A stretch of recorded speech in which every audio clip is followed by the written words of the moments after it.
Hello friends. तो आज हम चालू करने वाले हैं revision for your tax invoice credit note and debit note chapter. चलिए तो बात करते हैं सर, टैक्स इनवॉइस रेज कौन करता है। तो टैक्स इनवॉइस रेज करना होता है रजिस्टर्ड पर्सन को दो केसेस में।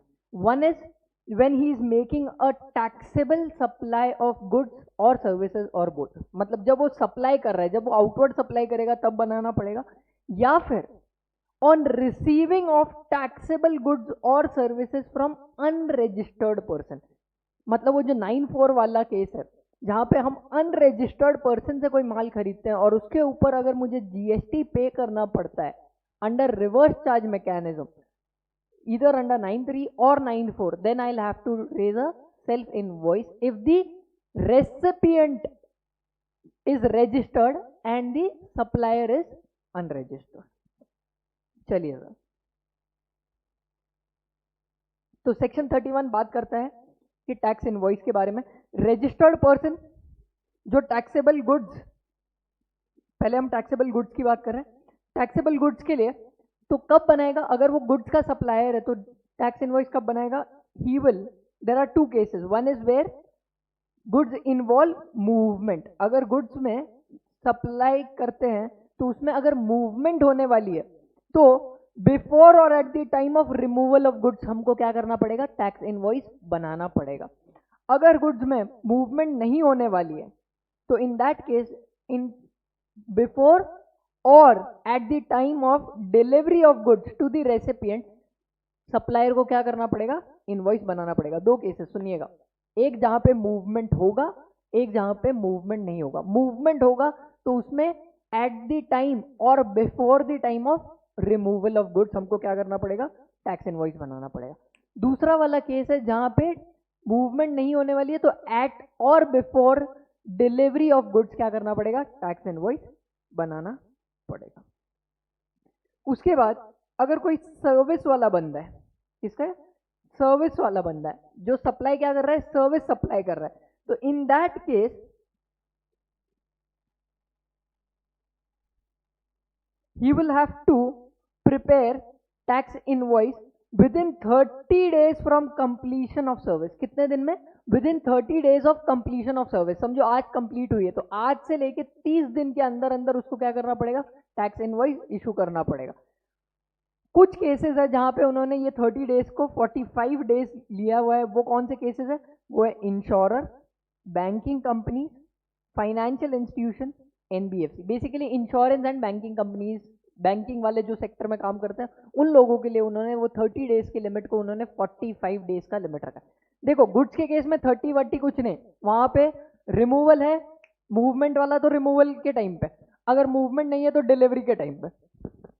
सर्विस के केस में सर्विस देने के 30 दिन के अंदर, अगर नॉर्मल सर्विसेज है, अगर सर्विसेज है इंश्योरेंस वाली या फिर बैंकिंग वाली, तो in that case 45 days from the completion of service you will have to issue a tax invoice.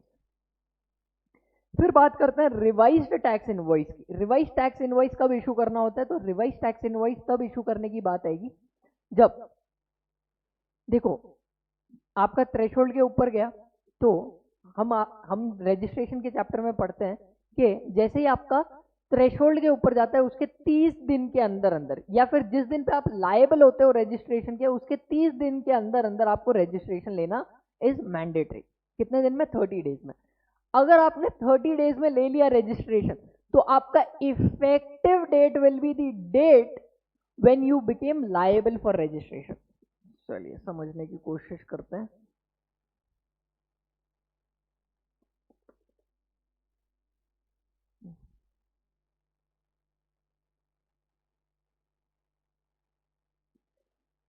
हाँ तो आप डेट लायबल फॉर रजिस्ट्रेशन, ठीक है। Application for registration, registration grant date, ठीक है।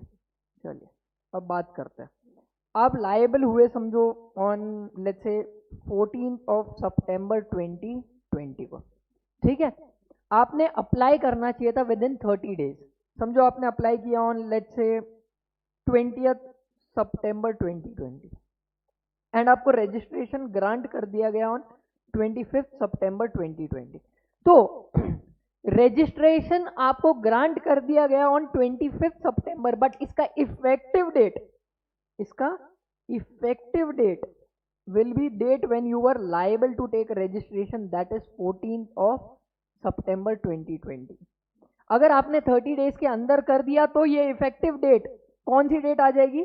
ये वाली डेट जिस दिन आप लायबल थे फॉर रजिस्ट्रेशन।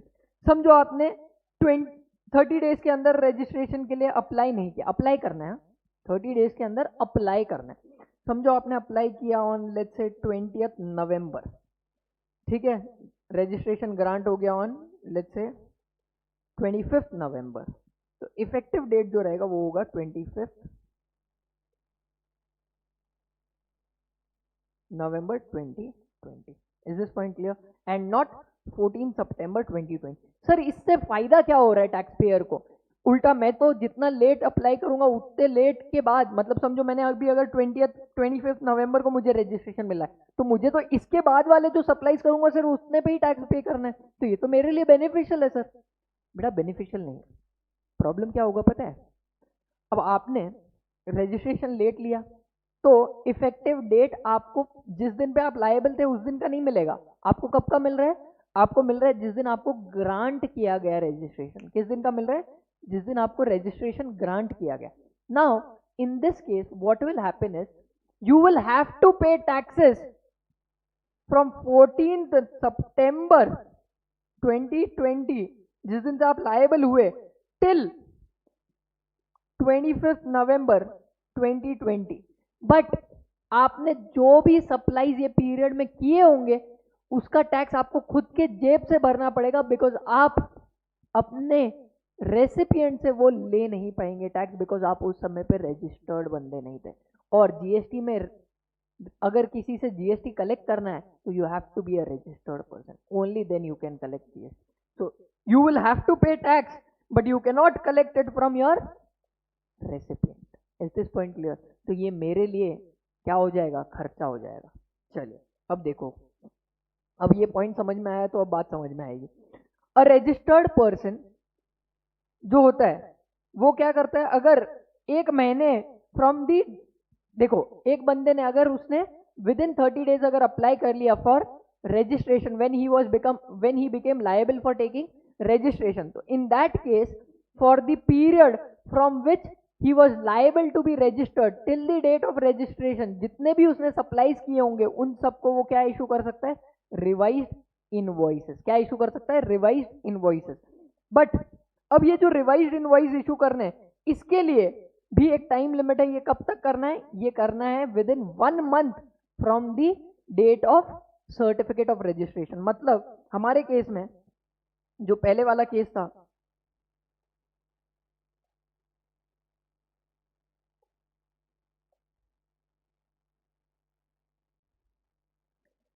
मुझे 30 दिन from grant of registration, 1 month from the grant of registration मुझे क्या करना होगा?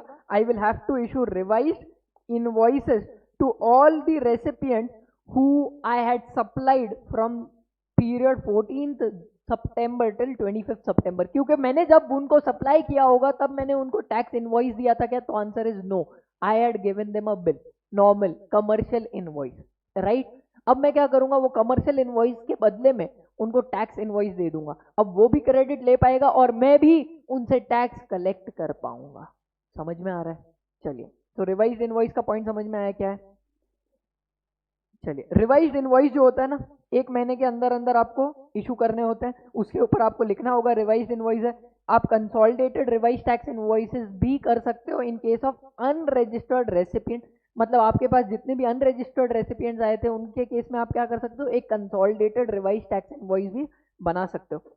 इन case of inter state supplies, सुनिएगा, in case of inter state supplies consolidated revised invoice बना तो सकते हो बट मैक्सिमम कितने अमाउंट तक का? 2.5 लाख तक। मतलब समझो किसी का इनवॉइस समझो 2,70,000 का है तो उसको आप बाकी के इनवॉइसेस के साथ कंसोलिडेट नहीं कर सकते। समझो मैंने एक इलस्ट्रेशन ले लिया, देखिए नीचे एक सप्लायर है जो बी को गुड सप्लाई करता है, इंट्रा स्टेट सप्लाई करता है। वैल्यू देखो 30,000 का है, 25,000 का है, 3 लाख का है। अब ये समझो तीनों भी अनरजिस्टर्ड है, तो मैं क्या कर दूंगा, इन तीनों का क्या कर दूंगा, ऐड कर दूंगा और एक कंसोलिडेटेड इनवॉइस बना दूंगा 3,55,000 का।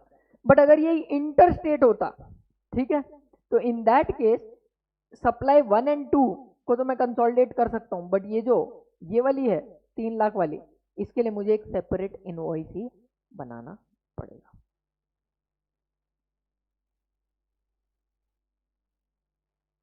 चलिए उसके बाद आते हैं, अगर आपने किसी को इनवॉइस या डेबिट नोट दिया अंडर सेक्शन 74, 129, 130 की वजह से, समझो आपके गुड्स कॉन्फिस्केट कर लिए गए थे, सीज कर लिए गए थे, और उसके वजह से आपने एडिशनल कलेक्ट किया है टैक्स, राइट, जो टैक्स आपने पे किया अंडर सेक्शन 74, 129, अगर आपने रेसिपिएंट से कलेक्ट कर लिया है, एक तो आप कलेक्ट कर नहीं सकते, और अगर कर लिया है तो उसको आपको लिख के देना पड़ेगा कि इनपुट टैक्स क्रेडिट जो हम आपसे पैसा ले रहे हैं उसका आपको एडमिसिबल नहीं होगा। This has to be mentioned on the document whatever you are issuing, whether it is an invoice or a debit note. Debit note क्या होता है हम आगे पढ़ेंगे। चलिए फिर आगे बात आती है कि एक रजिस्टर्ड पर्सन जो होता है may not issue a tax invoice. Tax invoice issue करने की जरूरत नहीं है, कब, अगर जो सप्लाई किया है इज लेस देन 200 रुपीज। 200 का है तो इनवॉइस इशू करना पड़ेगा, बट 200 रुपए से कम का अगर माल सप्लाई किया गया है तो आपको इनवॉइस देने की जरूरत नहीं है, प्रोवाइडेड रेसिपिएंट जो है वो अनरजिस्टर्ड है एंड रेसिपिएंट को इनवॉइस की जरूरत नहीं है। क्या सुनना, देखो 200 रुपए के कम का जो माल आप सप्लाई करते हो तो उसके केस में आप अगर चाहो तो इनवॉइसेस नहीं भी दो इंडिविजुअली तो भी चलेगा। At the end of the day क्या करना है, at the end of the day जो भी छोटे छोटे सप्लाईज आपने किए थे उन सबको एग्रीगेट करना है। समझो मैंने 30 रुपए का, 60 रुपए का, ऐसे बहुत सारे सप्लाईज कर दिए, ठीक है, तो at the end of the day what I will do is I will consolidate those supplies and make a consolidated tax invoice. But this is not allowed if the person whom you supplied is a registered person। उसके case में भले ही 30 का है तो 30 का भी आपको invoice देना पड़ेगा, उसके केस में आपको कंसोलिडेटेड का ऑप्शन नहीं है। एंड अगर वो अनरजिस्टर्ड है बट अगर उसको इनवॉइस चाहिए इंडिविजुअल तो भी आप डिनाई नहीं कर सकते, तो भी आपको देना पड़ेगा। I hope this point is clear. So one is that supply is less than 200, registered नहीं है एंड उसको इनवॉइस की जरूरत नहीं है, तो आप क्या कर सकते हो, at the end of the day जितने भी आपने सप्लाईज किए थे ऐसे वाले उन सबको कंसोलिडेट कर सकते हो। But it has to be done, consolidation has to be done at close of each day. आप महीने भर का एक साथ करोगे चलेगा, तो आंसर इज नो। अभी तक हमने क्या क्या पढ़ लिया, टैक्स इनवॉइस गुड्स के केस में, टैक्स इनवॉइस सर्विसेज के केस में। गुड्स के केस में भी हो क्या है, मूवमेंट और डिलीवरी वाला है, मूवमेंट एंड डिलीवरी वाला था। उसके बाद सर्विसेज के केस में 30 days from the completion and 45 days. उसके बाद हमने पढ़ा रिवाइज टैक्स इनवॉइस, कंसोलिडेटेड। अब हम पढ़ने जा रहे हैं बिल ऑफ सप्लाई। क्या पढ़ने जा रहे हैं, bill of supply. Bill of supply is a document which is to be issued in lieu of tax invoice when the supplier is supplying goods which are not taxable under GST। मतलब वो या तो exempt है या फिर non GST supply है, उसके ऊपर GST लगना ही नहीं है। तो अगर आप ऐसा कोई सप्लाई कर रहे हो तो आप क्या इशू करोगे, आप इशू करोगे बिल ऑफ सप्लाई। चलिए दूसरा केस, कॉम्पोजिशन डीलर्स होते हैं, ठीक है, जो क्या करते हैं, रिड्यूस रेट का बेनिफिट लेते हैं। वो 1%, 5% या 6% के रिड्यूस्ड रेट पे टैक्स पे करते हैं without claiming any input tax credit. तो उनके केस में दे can neither claim input tax credit, neither, ना तो वो टैक्स कलेक्ट कर सकते हैं ना ही वो इनपुट टैक्स क्रेडिट ले सकते हैं। So they can neither collect tax nor claim the input tax credit।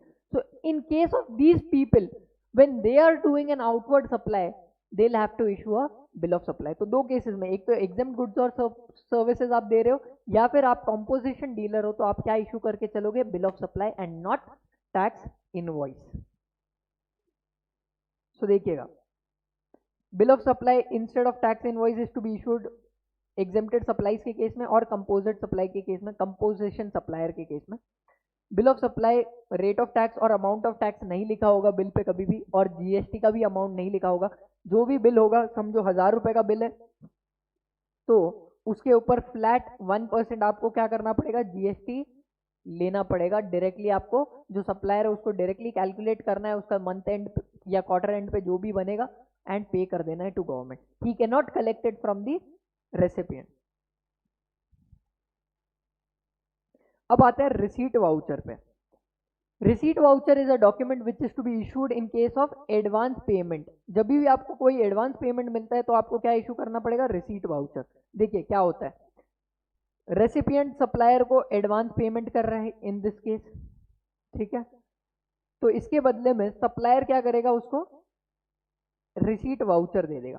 अब ये जो रिसीट वाउचर है, इसके टाइम पे अगर उसको पता है कि नेचर ऑफ सप्लाई क्या होने वाली है और उसका रेट क्या है, तो वो लिख देगा nature of supply is intra और इंटर, एंड रेट उसको अगर पता है 5% है 18% है, तो वो हिसाब से वो एडवांस पेमेंट पे जीएसटी पे कर देगा।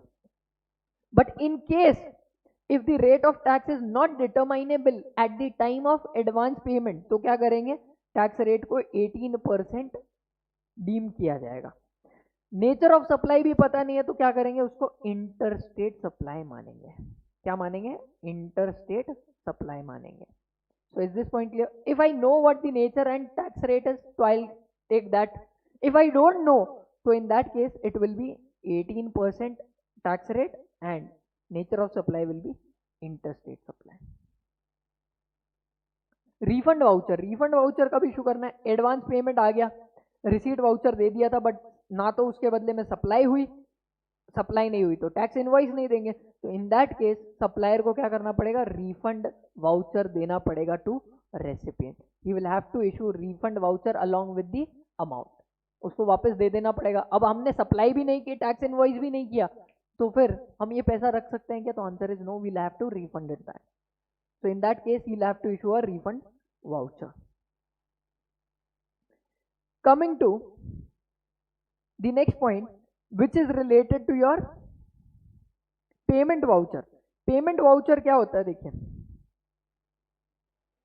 रजिस्टर्ड पर्सन क्या करता है, 9(3) या 9(4) का कोई भी सप्लाई लेता है, तो in that case shall issue an invoice in respect of goods received by him. मतलब जो भी गुड्स उसने रिसीव किए उसके लिए वो खुद इनवॉइस इशू कर देगा। तो ये बेसिकली जो है ये सेल्फ इनवॉइस की बात कर रहा है। किसकी बात कर रहा है, सेल्फ इनवॉइस की बात कर रहा है कि जब भी आप 9(3) या 9(4) रिवर्स चार्ज वाले गुड्स या सर्विसेज लेते हो और आपको इनवॉइस नहीं मिला है, आपने अनरजिस्टर्ड बंदे से माल लिया है, तो इन दैट केस आपको खुद को इनवॉइस रेज करना पड़ेगा, जिसमें सप्लायर भी आप, रेसिपिएंट भी आप, खुद ही वैल्यू लिखेंगे एंड उसका टैक्स कैलकुलेट करके जितना भी टैक्स है वो आप क्या कर दोगे, टैक्स पे कर दोगे। तो ये जो बनेगा इसको क्या बोलते हो, सेल्फ इनवॉइस।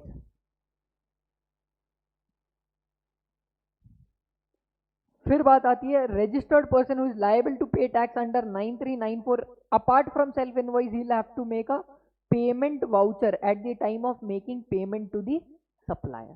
तो पेमेंट वाउचर भी बनाना is important in case wherein you are making what, making what, सुनिए, making what, a in self invoice. तो वहां पे पेमेंट वाउचर का भी होना इज मैंडेटरी।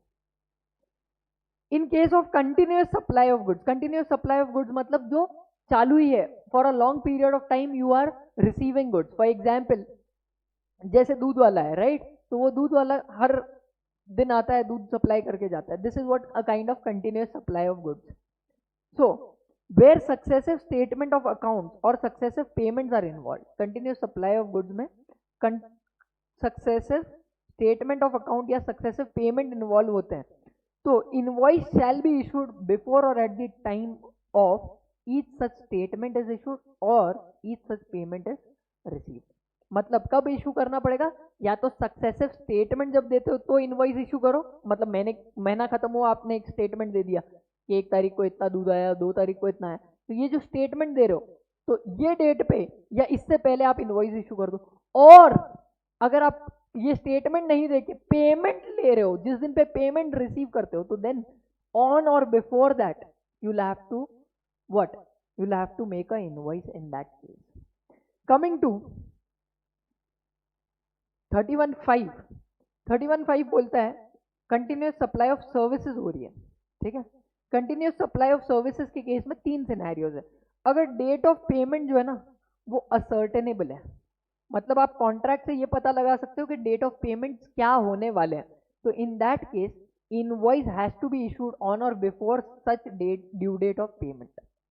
अगर आपको ड्यू डेट ऑफ पेमेंट्स पता है, ठीक है, आपने स्ट्रक्चर कर रखे हैं, तो वो ड्यू डेट जो होंगे उसके दिन पे या उससे पहले आपको क्या करना पड़ेगा, आपको इनवॉइस इशू करना पड़ेगा। अगर due date of payment ascertainable नहीं है तो इनवॉइस इशू करना है on or before supplier of service receives payment. Payment receive होने से पहले या पेमेंट रिसीव होने वाले दिन पे आपको इनवॉइस इशू करना पड़ेगा अगर date of payment is not ascertainable. And last है, अगर कंप्लीशन ऑफ इवेंट से अगर लिंक्ड है आपका, अगर आपका payment is linked with completion of event, जैसे स्लैब 1 होगा तो इतना पेमेंट, बिल्डर्स के केस में स्लैब 1 होगा तो इतना पेमेंट आना चाहिए, स्लैब 2 के टाइम पे इतना पेमेंट आना चाहिए, तो this is what event linked. फिर ब्रिक वर्क होगा तो इतना, प्लास्टरिंग होगा तो इतना, so this is event linked. तो in case of completion of event या फिर on or before the date of completion of event आपको क्या करना पड़ेगा, आपको इनवॉइस रेज करना पड़ेगा। आपको मतलब सप्लायर को। अगर कोई सप्लाई ऑफ सर्विस हो रही थी, सुनिएगा, अगर कोई सप्लाई ऑफ सर्विस हो रही थी और कॉन्ट्रैक्ट को सीज कर दिया गया, मतलब समझो वो कॉन्ट्रैक्ट था उसके बीच में ही उसको सीज कर दिया गया, तो जब उसको सीज कर दिया जाएगा तभी eight the time of cessation of service जितना भी काम हुआ था उसका इनवॉइस इशू करना पड़ेगा।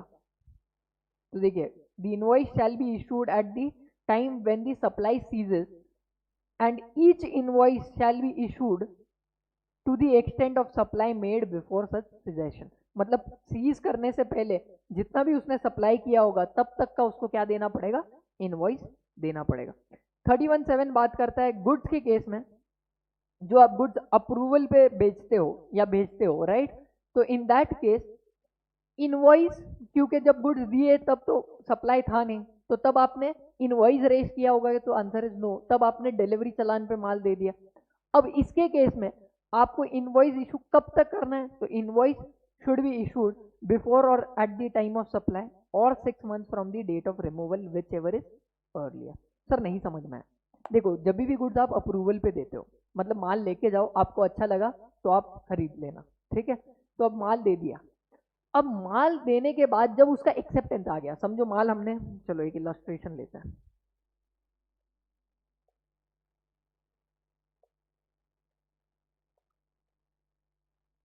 समझो हमने सप्लाई किया, सप्लाई नहीं, हमने गुड सेंट ऑन अप्रूवल,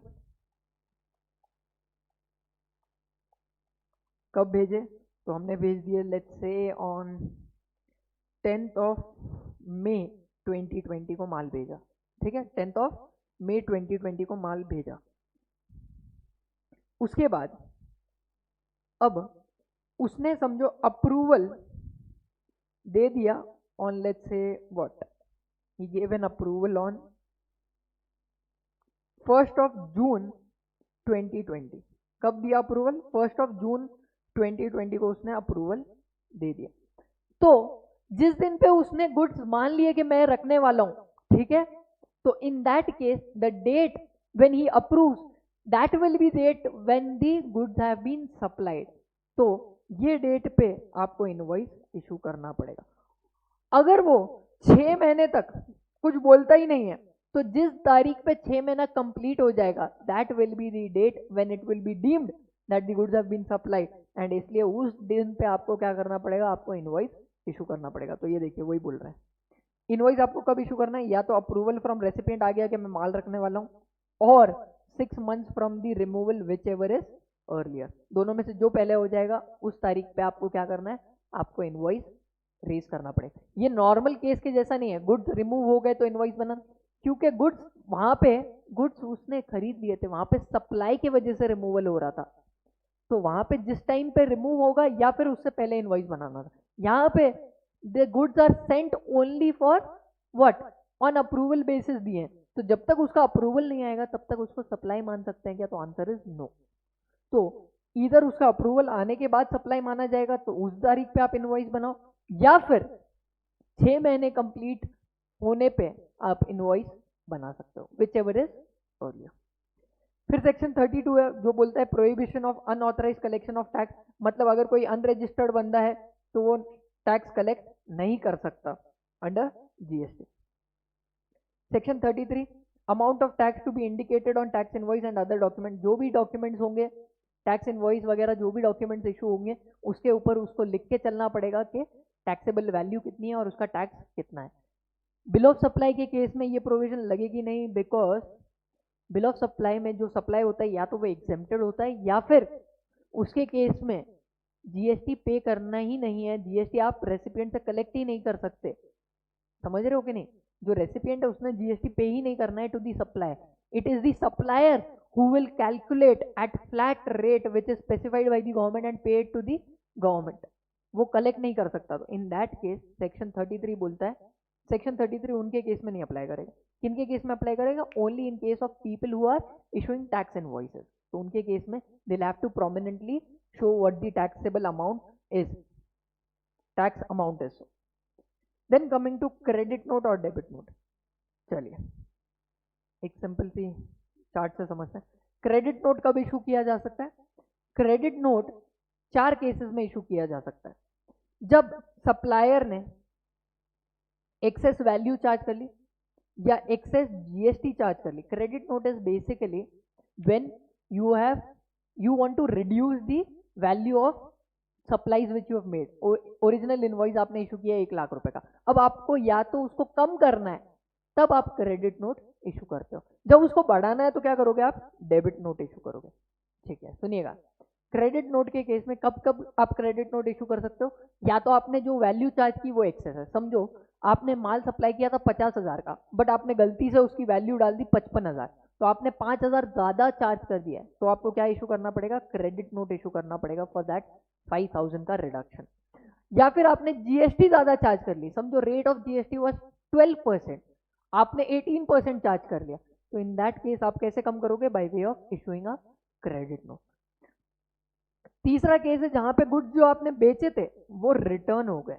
कौन से गुड्स? जो आपने बेचे वो रिटर्न हो गए। मैं सर्विस रिटर्न नहीं हो रही है, गुड्स बेचे वो रिटर्न हो गया, क्योंकि सर्विस कैसे रिटर्न होगी यार? मैंने आपको कोचिंग की, ठीक है, आपको कोचिंग पसंद नहीं आई तो आप मुझे वापस रिटर्न कैसे करोगे? आप मेरे को सिखाओगे क्या? नहीं, right. So this will happen only in case of goods का supply wherein the goods can be return. फिर गुड्स या सर्विसेज आपने जो सप्लाई की वो कैसी है? डेफिशिएंट है, मतलब जो क्वालिटी की थी या तो वो क्वालिटी की नहीं है, या फिर जो हमारा कॉन्ट्रैक्ट हुआ था उतना आपने किया नहीं। ठीक है, तो ये सारे केसेस होंगे, ये 4 केसेस होंगे, तो only in that 4 cases what you can do is you can issue a credit note. अब क्रेडिट नोट इशू करने की ड्यू डेट क्या है? तो क्रेडिट नोट आप कब तक इशू कर सकते हो? तो क्रेडिट नोट आप इशू कर सकते हो ड्यू डेट ऑफ सितंबर month following the financial year. मतलब समझो मैंने सप्लाई किया इन 1920, अब ये 1920 का जो सप्लाई हुआ है इसका क्रेडिट नोट कब तक बन सकता है? एक्सक्यूज मी, समझो मैंने 1920 में कोई माल सप्लाई किया है, इसका क्रेडिट नोट कब तक बना सकता हूं? तो I can make the credit note till the due date of सितंबर 2020 का रिटर्न। कब तक? 2020 सितंबर मंथ का जो रिटर्न होगा तब तक कर सकता हूं। और actual date of annual return का filing whichever is earlier will be the date for what? For issuing a credit note. अब ये जो क्रेडिट नोट इशू होगा इसको आपको रिटर्न में क्या दिखाना है? तो आपको रिटर्न में इसको आउटवर्ड टैक्स लायबिलिटी से कम करना है। देखो आप क्या कर रहे हो, क्रेडिट नोट से अपनी लायबिलिटी कम कर रहे हो, राइट? आप अपना वैल्यू जो था उसको कम कर रहे हो, तो इसीलिए what you do is you will reduce your outward tax liability. So basically section 34(1) बात करता है क्रेडिट नोट कब कब इशू किया जा सकता है, एंड सेक्शन 34(2) बात करता है उसको दिखाएंगे कैसे in return. Now coming to 34(3), debit note कब इशू करना है? डेबिट नोट इशू करना है तब जब आपने जो वैल्यू चार्ज की वो कम चार्ज कर दी। समझो 60,000 का माल था बट आपने गलती से बिल 50 का ही बनाया, 10 और 10,000 आपको और लेने हैं आपके रेसिपिएंट से, तो आप क्या इशू करोगे, रेसिपिएंट को डेबिट नोट इशू करोगे। या फिर आप जो ने जीएसटी रेट चार्ज किया वो कम चार्ज कर दिया, समझो 12% चार्ज करना था, आपने 5% ही चार्ज कर दिया, तो ये जो शॉर्टफॉल है 7% का, उसके लिए आपको क्या करना पड़ेगा, you have to raise a debit note. Debit note issue करने के लिए there is no time limit, government को टैक्स मिल रहा है, देखो you will increase the value, on increase what you'll be paying more tax to the government. So in that case government is not giving any time limit in this case कि आप कब तक debit note issue कर सकते हो। 34 time limit तो है ही नहीं। उसके बाद 34 बात करता है कि आपको रिटर्न्स में कैसे दिखाना है, तो रिटर्न्स में आप क्या करोगे, आउटवर्ड टैक्स लायबिलिटी को इंक्रीज कर दोगे with the value of debit note. जितना भी अमाउंट का आपने डेबिट नोट दिया है उतने अमाउंट से आप क्या कर दोगे, आप अपना आउटवर्ड टैक्सेबल लायबिलिटी को इंक्रीज कर दोगे। तो basically this is our chapter of tax invoice, credit note and debit note. Let's once revise the entire thing that we have seen so far. There are 4 sections which are important in your tax invoice, credit note, debit note. Section 31 talks about tax invoice. 31(1) talks about tax invoice to be issued in case of supply of goods. 31(2) बात करता है service के case में invoice के बारे में। फिर 31(3) की बात की थी। 31(3) में ABCD बहुत सारी एंट्रीज थी, ठीक है, जिसमें रिवाइज टैक्स इनवॉइस की बात सबसे पहले देखी हमने ए में। उसके बाद हमने कंसोलिडेटेड टैक्स इनवॉइस की बात की। उसके बाद सी में हमने बिल ऑफ सप्लाई की बात की। डी में हमने बात की रिसीट वाउचर। ई में बात की हमने रिफंड वाउचर। एफ में बात की सेल्फ इनवॉइसिंग के बारे में। जी में बात की हमने पेमेंट वाउचर के बारे में। Then 31(4) talks about your continuous supply of goods. 31(5) talks about your continuous supply of services. 31(6) talks about cessation of service and 31(7) talks about your goods sent on approval के केस में invoicing के बारे में। Then there was section 32 जो बात करता था prohibition of unauthorized collection of tax, ठीक है। 33 बात करता था कि आप जो भी टैक्स कलेक्ट करोगे आपको इनवॉइस पे लिखना होगा। 34(1) बात करता है क्रेडिट नोट के बारे में। 34(2) बात करता है कि उसको आप अपने आउटवर्ड टैक्स लायबिलिटी से कम करोगे क्रेडिट नोट को। उसके बाद 34(3) बात करता है डेबिट नोट कब कब इशू किया जा सकता है, एंड 34(4) बात करता है कि आप जो भी डेबिट नोट इशू करोगे उसको आप दिखाओगे कैसे in your return. So this is basically your tax invoice, credit note, debit note का part which we have revised. Thank you friends, thank you for your patient hearing.